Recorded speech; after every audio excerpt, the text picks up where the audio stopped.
Dance Flying Squad.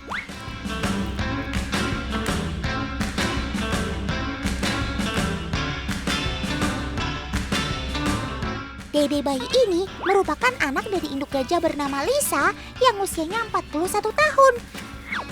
Si lucu nan gembul ini berjenis kelamin betina dan merupakan anak keempat dari gajah mama Lisa loh. Perkenalkan teman, namanya Lestari. Sesuai namanya, terkandung makna harapan agar gajah Sumatera tetap lestari dan tidak punah ya. Amin. Sejarah, gajah Sumatera merupakan salah satu satwa maskot Indonesia yang dilindungi karena populasinya semakin terancam. Dengan banyaknya kabar kelahiran anak gajah di Indonesia, Otan berharap ke depannya mereka mendapat tempat yang layak untuk hidup. Biar dia sama kita mau syuting, kita harus rayu dia pakai makanan. Biasanya emaknya kita deketin, anaknya itu cemburu.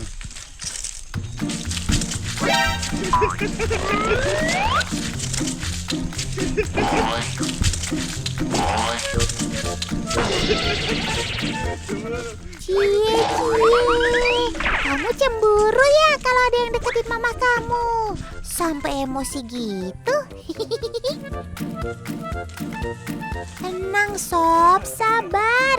Om kameramen kan cuma mau kasih makan aja, bukan untuk mengganggu.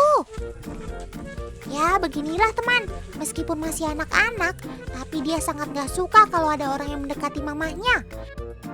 Seperti yang terjadi pada om kameramen tadi, anak gajah gak akan pikir panjang untuk melakukan serangan.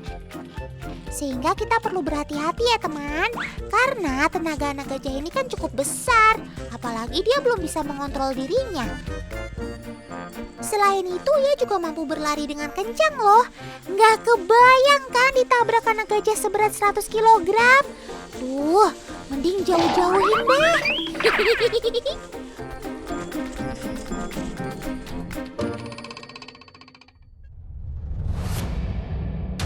Hei, pelan-pelan dong.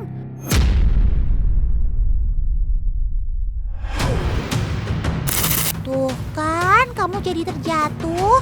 Nanti kalau luka gimana? Otan bercanda teman. Mana mungkin dia terluka hanya karena jatuh seperti itu. Kulitnya kan cukup tebal.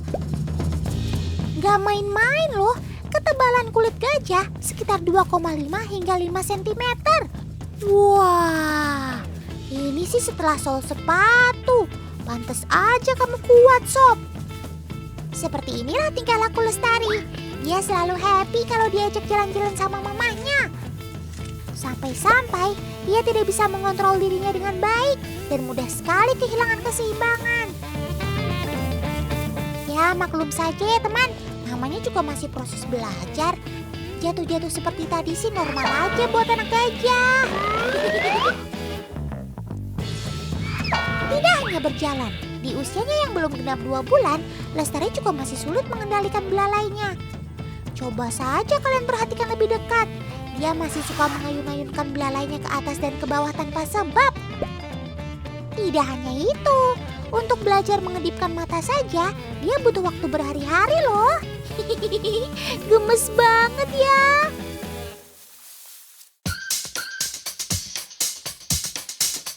Setiap hari, Mama Lisa dan Lestari selalu diajak jalan-jalan ke dalam hutan oleh Paman Mahut. Hal ini bertujuan agar mereka tetap sehat dan bisa mendapatkan makanan yang cukup. Tapi kalau Lestari sih masih belum makan apapun ya teman. Dia masih ASI eksklusif, bahkan sampai dia berumur 2 tahun loh. Tapi pada kenyataannya, dia tetap akan belajar memakan apapun seperti rumput atau makanan lainnya. Dia akan mencoba memasukkan makanan ke mulutnya dan mencoba menghisapnya. Nanti setelah mereka umur 6 bulan, baru deh anak gajah bisa memakan apa saja yang ia mau. Wih, mantap benar. Cuaca panas gini, emang obatnya cuma air segar. Karena beberapa sumber mata air terdekat mengering akibat musim kemarau yang panjang, alhasil Paman Mahut harus membawa mereka ke sumber mata air yang ada di camp teman. Di sini mereka biasa diberi minum dan dimandikan seperti ini. Karena kalau dibiarkan mandi sendiri, nanti yang ada persediaan airnya malah habis. Kasihan kan gajah yang lain, nanti takut gak kebagian. Air sangat penting bagi gajah untuk mengatasi cuaca panas.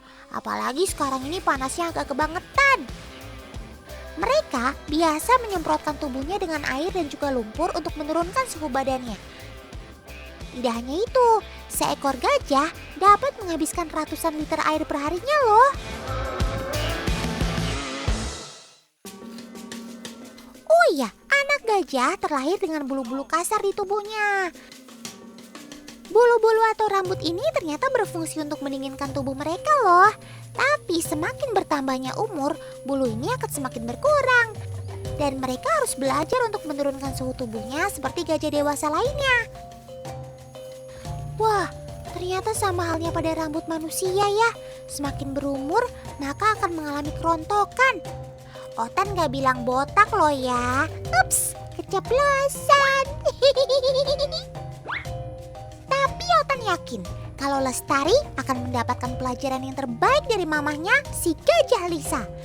Secara Lisa ini kan sudah berumur 41 tahun. Tentu dengan pengalamannya, Lestari akan mendapatkan pengetahuan bertahan hidup yang sangat baik.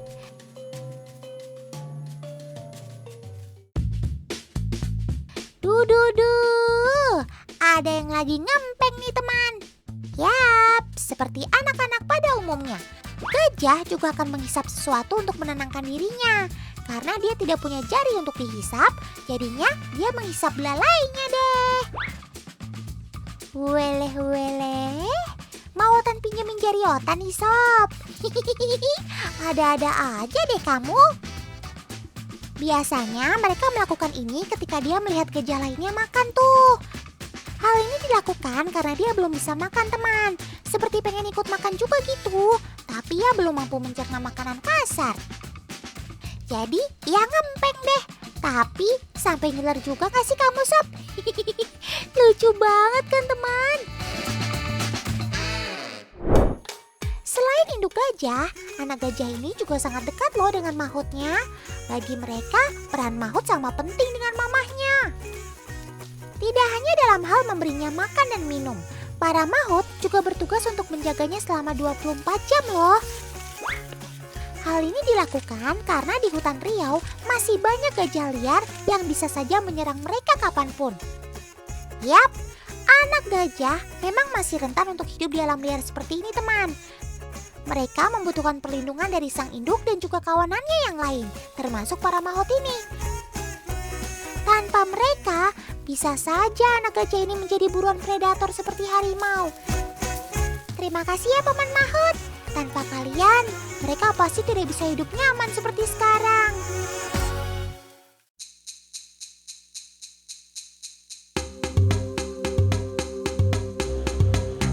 Nah, kalau ini anak gajah Afrika teman. Sekilas memang tidak ada bedanya dengan gajah Asia atau yang ada di Indonesia. Tapi kalau kalian perhatikan lebih dekat, gajah Afrika ini memiliki tubuh yang lebih besar dibandingkan gajah Asia loh.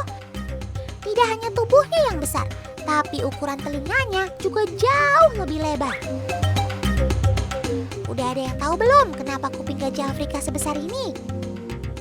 Selain genusnya berbeda, perbedaan habitat aslinya juga cukup mempengaruhi karakteristik bentuk gajah. Ukuran telinga gajah Afrika lebar karena pengaruh suhu yang cukup panas di Afrika. Telinga ini berfungsi untuk mengatur suhu tubuh mereka agar tetap dingin. Ya, mirip kayak kipas gitu deh. Selain telinga, gajah Afrika juga memiliki gading yang cukup besar teman. Tidak hanya pada gajah jantan, betina pun memiliki gading loh. Jadi gak heran kalau anak gajah Afrika juga sudah memiliki gading ketika mereka masih kecil. Mungkin mereka memang membutuhkan itu untuk bertahan hidup.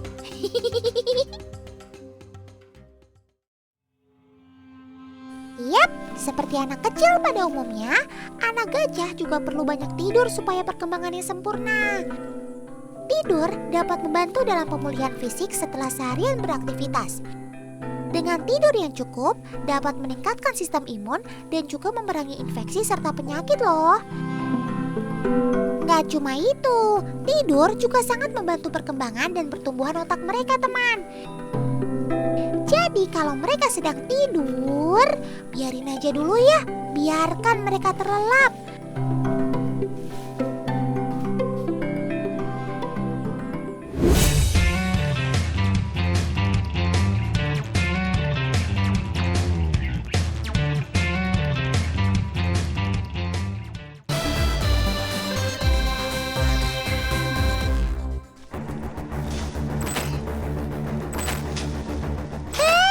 Apa yang sedang terjadi?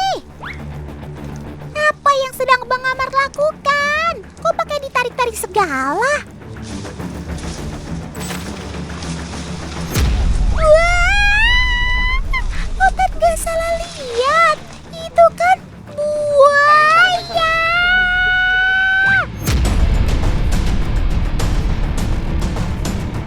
Kenapa dia bisa ada di sini?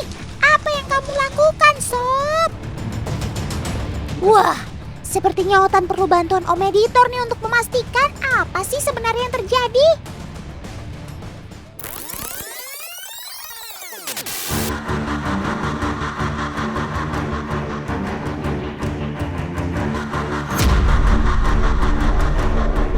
Walah, ternyata seperti ini kejadiannya. Jadi kamu memangsa hewan ternak milik warga? Kenapa kamu melakukan itu, Sob? Apa sumber makanan kamu sudah semakin sedikit di alam sana? Sampai-sampai kamu nekat masuk ke pemukiman warga seperti ini.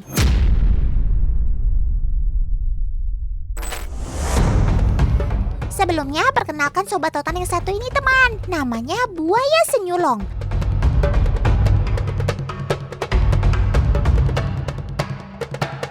Mereka biasa ditemukan di sungai-sungai pedalaman Sulawesi, Sumatera, dan juga Kalimantan. Buaya ini memiliki bentuk tubuh memanjang dengan moncong runcing serta sempit. Gak heran di sebagian daerah ada juga yang menyebut mereka dengan sebutan buaya sepit. Menurut data yang Otan dapat, buaya senyulong atau sepit ini masuk ke daftar spesies rentan pada zona merah IUCN, teman.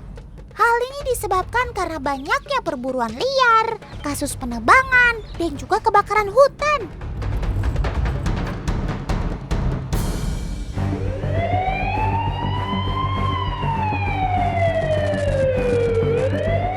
Karena banyak aduan masyarakat terkait kemunculan buaya senyulong di dekat pemukiman, akhirnya Bang Amar dan tim bergerak cepat menuju ke lokasi. Dia salah satu konten kreator satwa asal Pekanbaru Riau. Karena kalau tidak segera ditangani, bisa saja hal-hal yang tidak diinginkan dapat terjadi. Duh, amit-amit deh. Dengan dibantu satuan damkar, BPBD, dan juga warga sekitar, Bang Amar langsung meninjau titik lokasi di mana buaya tersebut berada. Kalau melihat tempatnya sih, memang sangat cocok buat mereka bikin sarang ya. Penuh dengan semak, lalu ada aliran airnya. Untuk memudahkan proses evakuasinya, Bang Amar dan tim harus membersihkan semak-semak terlebih dulu. Setelah itu, baru deh kita siapkan alat jerat khusus untuk buayanya. Kali ini Bang Amar membuat alat jerat menggunakan tali khusus dan pipa sebagai alat bantu, yang nantinya berfungsi untuk menjerat moncong buaya, teman.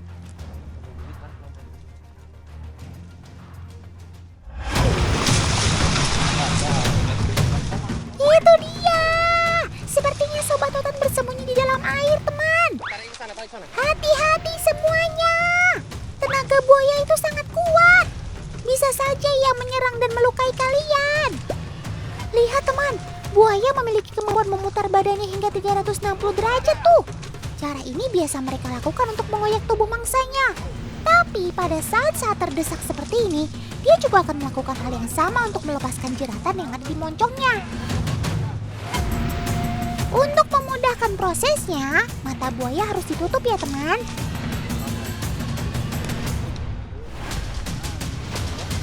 Jangan lupa ikat juga kaki-kakinya, supaya dia tidak mampu melakukan gerakan yang membahayakan.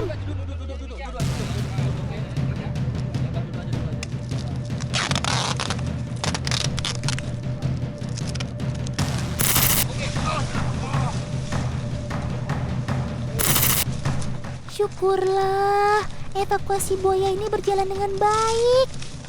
Kalau sudah diikat seperti ini, tinggal kita bawa aja deh buayanya ke tempat yang lebih aman. Kamu yang tenang ya, Sob. Mereka tidak akan menyakitimu kok. Mereka hanya ingin memindahkan kamu ke tempat yang lebih aman pastinya.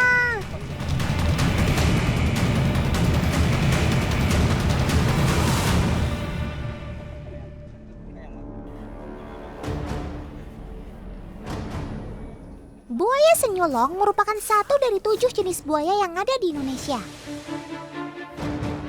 Sobat Totan yang satu ini berasal dari subfamili Thomistomine dengan nama ilmiah Thomistomas kleigeli. Secara fisik, ukuran tubuh senyulong cenderung lebih kecil dan pendek dibandingkan buaya biasa. Mereka juga tergolong hewan yang soliter loh teman, dan aktif pada siang hari. Seperti pada buaya lainnya, senyulong juga memiliki kemampuan berenang yang baik.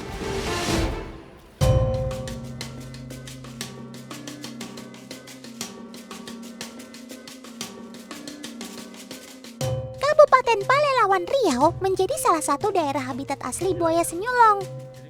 Di sana masih terdapat buaya senyulong yang hidup liar loh teman.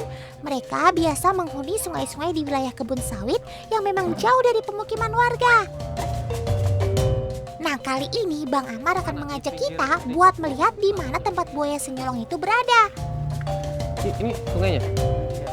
Ini dia salah satu lokasi di mana kita bisa melihat buaya senyulong liar di habitatnya teman.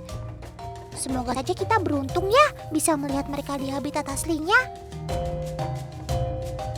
Nah, sekarang Bang Amar lagi di depan sarang buaya nih Tan. Jadi di depan Bang Amar ini adalah sarang buaya yang di bawahnya ada telurnya Tan. Jadi ini sarangnya itu dia dari rumput-rumput yang di sekitar sini sama ditumpuk sama tanah Tan. Jadi diaduk sama induknya.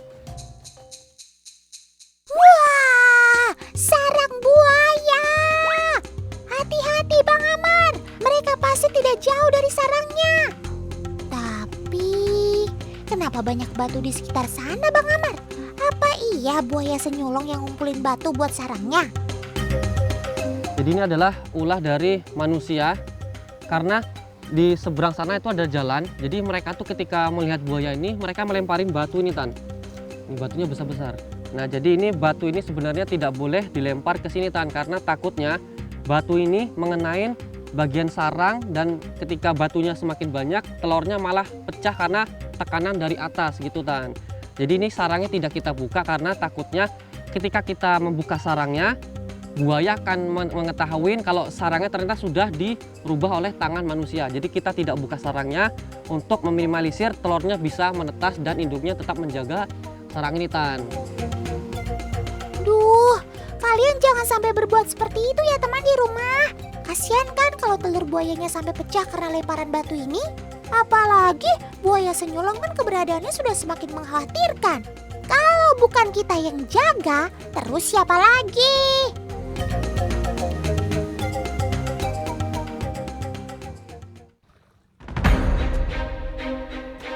Loh, Bang Amar lagi ngapain sih?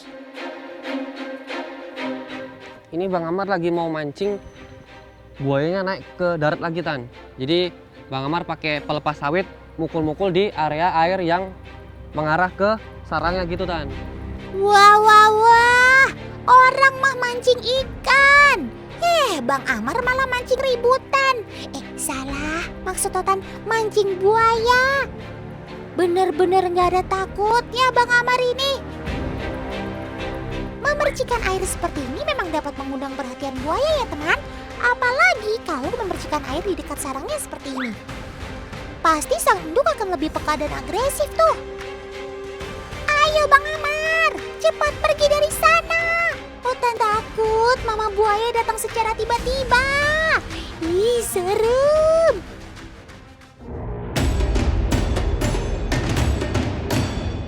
Lihat, itu dia buaya senyulongnya. Ternyata Bang Amar berhasil memancing buayanya keluar dari dalam air, teman. Ukurannya juga cukup besar loh. Pasti dia indukan senyulong pemilik sarang ini. Beruntung sekali kita bisa melihat kamu di alam liar seperti ini, Sob. Kalau sudah begini, kita harus cari tempat aman yang jauh dari jangkauannya ya, teman. Meskipun terlihat lambat, tapi buaya bisa bergerak sangat cepat ketika berada di darat. Jadi kita tetap harus waspada.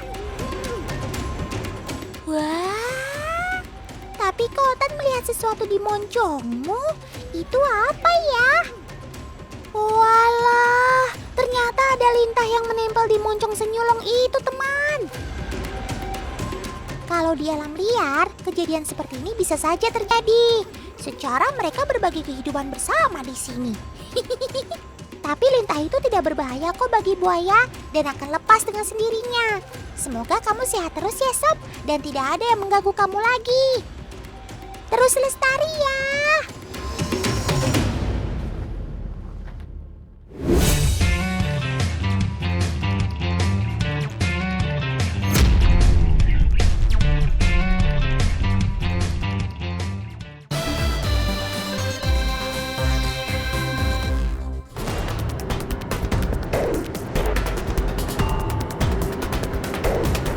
Dia merupakan salah satu king cobra terunik dan langka loh, teman. Namanya king cobra merah. Sobat Totan ini hanya bisa ditemukan di Pulau Sumatera, Indonesia. Jenis ular ini cenderung memiliki warna merah dan terlihat sangat jelas di bagian bawah lehernya. Pada umumnya, king cobra memiliki warna abu-abu dengan motif bintik-bintik di sepanjang tubuhnya. Tapi kalau king cobra merah, warnanya sangat jauh berbeda. Ya, bisa dibilang lebih paten lah, seperti ular hias. Sebenarnya warna ini terjadi karena pengaruh lingkungan loh, teman. Jadi dia biasa berkamuflase di lingkungan sekitarnya agar dia tidak mudah terlihat oleh predator maupun mangsanya. Kermaks, keren maksimal.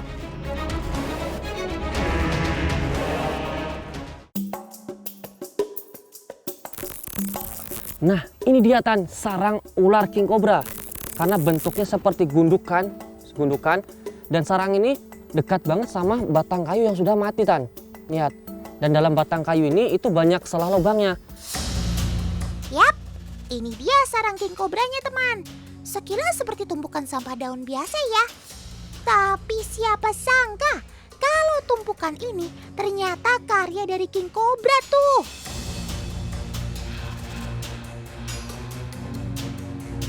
Lihat, itu dia anakan king cobra, teman. Buat teman di rumah, jangan sekali-sekali meniru kegiatan ini ya. Karena butuh keahlian khusus dan pengalaman yang banyak untuk dapat berinteraksi dengan king cobra. Meskipun masih anakan, mereka tetap memiliki bisa. Justru dalam usia anakan, biasanya ia belum bisa mengontrol jumlah racun yang dikeluarkannya.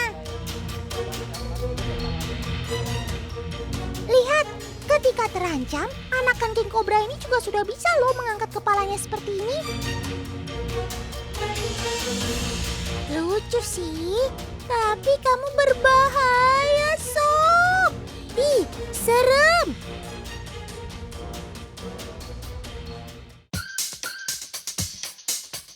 Oh ya, anakan king cobra Sumatera memang terlahir dengan kulit warna hitam dengan pola garis-garis di sepanjang tubuhnya.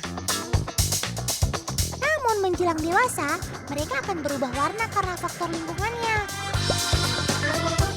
Tanah di Sumatera cenderung berwarna coklat kemerahan, sehingga tempat tinggal seperti ini dapat mempengaruhi adaptasi fisiologi king cobra. Tapi nggak semua king cobra Sumatera punya warna merah ya, teman.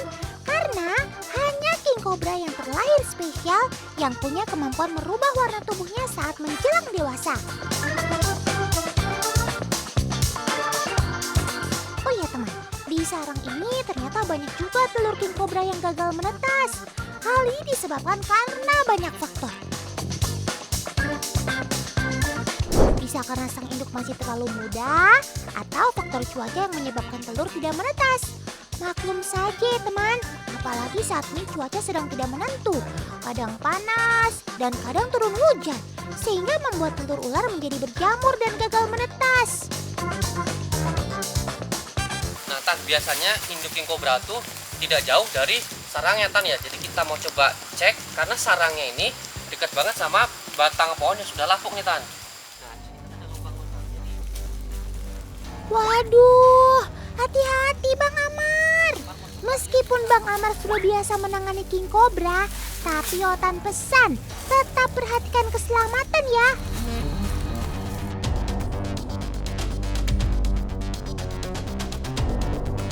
Nah, itu dia. Ternyata dugaan Bang Amar benar teman. Indukan king cobranya bersembunyi di dalam pohon yang sudah lapuk.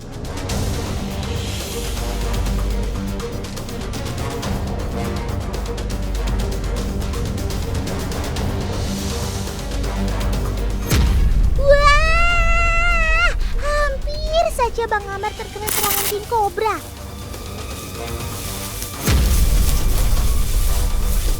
Ini dia si mamah king cobra Sumatera teman. Sobat Otan ini banyak sekali ditemui di daerah khatulistiwa seperti Indonesia. Umumnya, mereka biasa hidup di ketinggian 1.500 meter di atas permukaan laut. Di beberapa daerah Sumatera, Sobat Otan ini digunakan untuk mengendalikan populasi ular. Karena Sobat Otan ini merupakan pemakan ular. Makanya ia mendapat julukan si Raja Ular. Hal ini merupakan bentuk mata rantai makanan teman. Sejatinya, banyak jenis ular yang memakan tikus, sementara tikus adalah hama perkebunan. Dan ular bisa menjadi sahabat pemilik kebun. Tapi, kalau populasi ular tidak dikendalikan, justru dapat membahayakan warga sekitar. Dengan hadirnya Sobat Otan ini, maka rantai makanan di dalam perkebunan bisa dikendalikan. Jadi nggak heran kalau hampir di setiap kebun di sini pasti ada si Raja Ular. Sobat Otan ini merupakan hewan teritorial ya teman. Sehingga jarang ditemukan beberapa king cobra berada di satu tempat yang sama. Karena kalau sampai kejadian, yang ada mereka akan saling mangsa tuh. Dan yang kuatlah yang akan bertahan.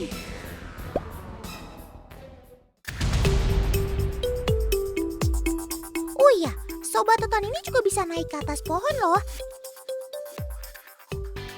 Dia biasa bersembunyi di atas pohon kelapa sawit. Maklum saja, di Riau kan banyak sekali hutan sawit ya. Jadi nggak heran kalau mereka terbiasa bersembunyi di atas sana. Jadi, buat Sobat Otan di rumah, kalau rumahnya dekat dengan hutan karet dan sawit, pastinya harus berhati-hati ya. Soalnya, king cobra ini memiliki jarak tempuh yang cukup jauh. Sehingga nggak aneh kalau kita melihat berita king cobra masuk ke pemukiman warga.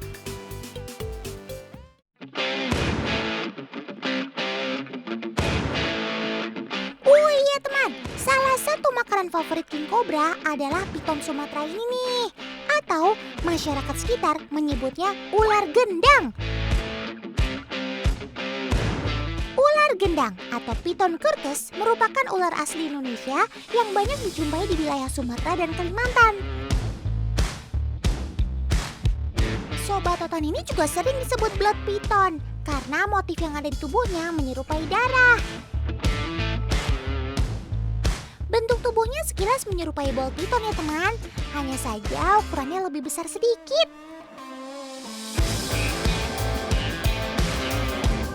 Sama seperti king cobra, Sobat Otan ini juga merupakan hewan terestrial dan diurnal. Sehingga nggak heran kalau keduanya sering berjumpa di alam liar ya.